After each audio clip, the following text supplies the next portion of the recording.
నమస్తే. Mood of ఆంధ్రకు స్వాగతం. చంద్రబాబు సర్కార్ సోషల్ మీడియాను చాలా సీరియస్గా తీసుకుందనేది అయితే అర్థమవుతుంది. ఎందుకంటే ఆ వర్ర రవీందర్ రెడ్డి అనే అతను సోషల్ మీడియా కార్యకర్త అన్నాడు కదా, వైసీపీకి సంబంధించిన ఆయన ఒక కన్ఫెషన్ స్టేట్మెంట్ ఇచ్చినాడు. అందులో ఒక వెబ్సైట్తో పాటు 37 యూట్యూబ్ ఛానళ్ళ పేర్లు చెప్పినట్టు స్టేట్మెంట్ ఒకటి బయటకు వచ్చింది. పోలీసు వాళ్ళకు కన్ఫెషన్ స్టేట్మెంటు వర్ర ఇచ్చినట్టు. ఏమని?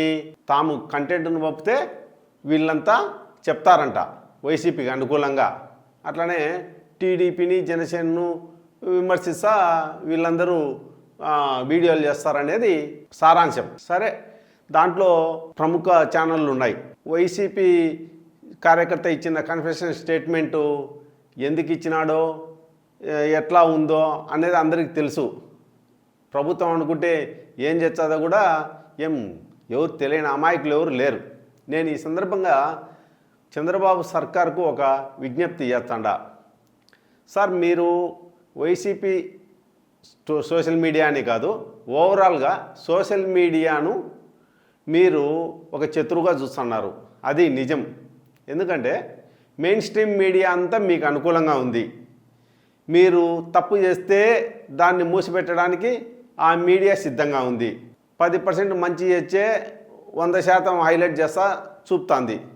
సరే, ఏ మీడియా అజెండా ఆ మీడియాకు ఉంటుంది, దాన్ని నేను తప్పులు పట్టాల్సిన అవసరం లేదు. కానీ మీకు వ్యతిరేకంగా గలాలు వినిపించే సోషల్ మీడియా గొంతు నొక్కాలనేది మాత్రం అన్యాయం సార్. మీరు సోషల్ మీడియా బెడద నుంచి తప్పించుకోవాలంటే ఒకటే మార్గం ఉంది. సోషల్ మీడియా అనేది లేకుండానే చేస్తే సరిపోతుంది. ఆంధ్రప్రదేశ్లో సోషల్ మీడియాని బ్యాన్ చేయండి, పీడ పోతుంది. ఇంకా ఎవరు మీకు వ్యతిరేకంగా మాట్లాడరు. ఏ యూట్యూబ్ ఛానల్ వాళ్ళు యూట్యూబ్లో ఒక వీడియో పెట్టే పరిస్థితి ఉండదు. ఎందుకంటే టిక్టాక్ వీడియోలు లేవు కదా, ఇప్పుడు కరోనా టైంలో నిషేధించినారు కదా. అట్లనే సోషల్ మీడియా నిషేధించి ఏమవుతుంది? లేదు, సోషల్ మీడియా కొనసాగించి మీకు సమస్య లేకుండా చేయాలంటే ఒకటి ఉంది, ఒక మార్గం. కంటెంట్ మీరే వేయండి. మాలాంటి వాళ్ళు ఎవరన్నా వీడియోలు చేయాలనుకో, చేసి మీకు పంపుతాం. మీరు ఓకే చేసిన తర్వాత మేము అప్లోడ్ చేస్తాం. అప్పుడు సరిపోతుందా? అది ఓకేనా మీకు? అప్పుడు ఏమి ఇబ్బంది ఉండదు కదా. ఎన్నికల టైంలో ఎన్నికల సంఘం అట్లే కదా చేసింది. ఎవరైనా ప్రచారానికి సంబంధించి వీడియోలు చేయాలంటే మనము చేసిన వీడియోలు ఎన్నికల సంఘానికి పంపి అది ఓకే అని ఎన్నికల సంఘం గ్రీన్ సిగ్నల్ ఇస్తే అప్పుడు ప్రచారంలోకి పెడతానేం.